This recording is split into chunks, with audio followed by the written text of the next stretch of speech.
I'll be honest, an iPad is not something that I would probably have bought myself. But since I received this as a bit of a kind of second-hand gift, and this is the older iPad Pro. This is the 17 version. Since I was kind of given this as a bit of a gift, a bit of a hand-me-down when somebody upgraded to the latest iPad Pro, I thought I would try this out in teaching, and I have to be entirely honest with you.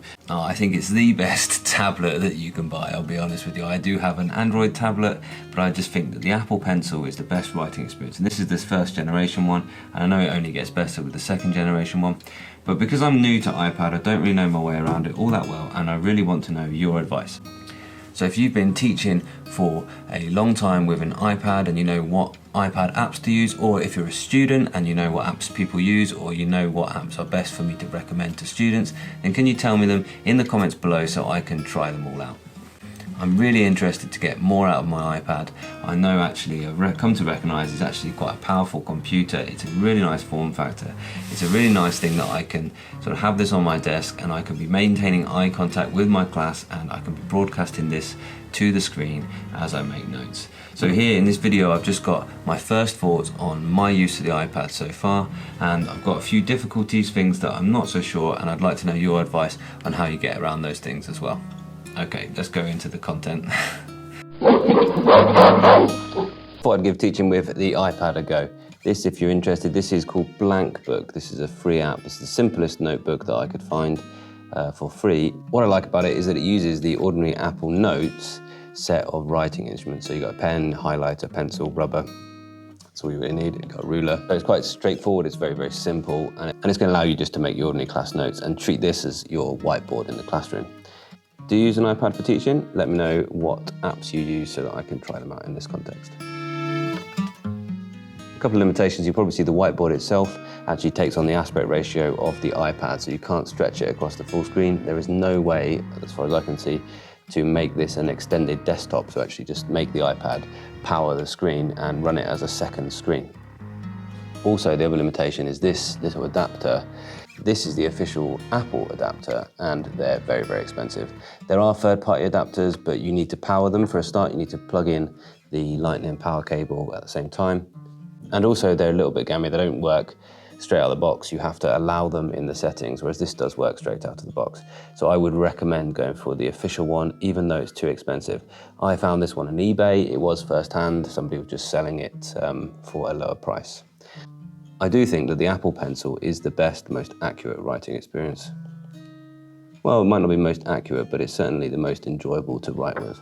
And it is certainly accurate enough, and maybe if you have a low angle, more natural. I know that you can make very neat writing with the Apple Pencil.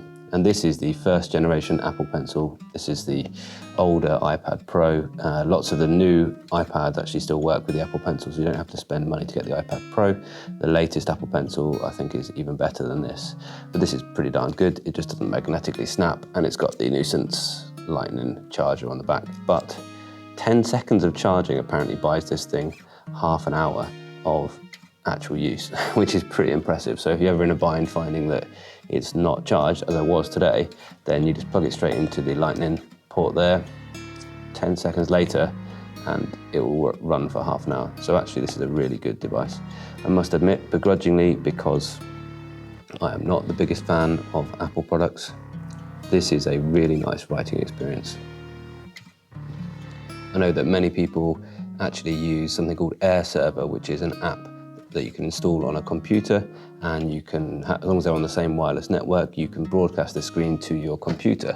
But then I think that's a bit janky, because you've got then a computer linked to the HDMI and you're having to pair these two before you use it. What's really nice about this, and why it's worth getting the HDMI adapter for the iPad, it's a very easy setup and you're straight away using this as a whiteboard. My main disadvantage is that now this is not my school computer and I don't have all my PowerPoints or my access to all the other things, so I do have to run a computer as well. But what I've been doing today is I've been doing some spreadsheets with the kids. So I've had my spreadsheet here, and when I've wanted to show that, it's just been a replacement of one cable into the other, and I'm showing. So there's a few difficulties I want to talk about. First of all, there's the kind of screen ratio. I mean, how do people find that? Is that okay? Do people just ignore that and you're just kind of happy to have that not perfect widescreen screen ratio? But the main thing about actually showing this on screen is I can't record the screen at the same time. I'd really love it if I was able to make a screen recording as I was teaching a class and I could just use that in my videos later, but it doesn't seem to be able to do that. Maybe you've got a way around that. I was thinking maybe I could broadcast it to a laptop and then show the laptop, but then it becomes a bit of a faff having to set up the laptop, plug the laptop in and then connect the iPad to the laptop and all this kind of thing. So I'd rather just be able to put this on screen but also record at the same time. So if you've got a way around that, let me know. I really want to know different apps I can try. At the minute I'm using Nebo, which is like the best kind of basic free whiteboard that I can find, and note-taking app.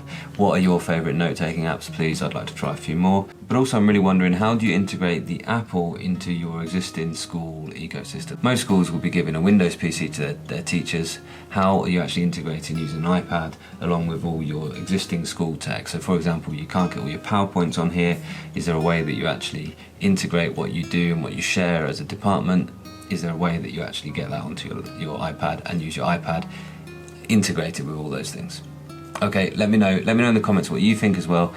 I must admit I'm a little bit of a convert. I'm not yet going to be thinking that I'm going to be buying a MacBook or anything like that. I'm quite happy with my PC, but in terms of what's better out of an Android tablet or an iPad, I'm afraid hands down the iPad wins.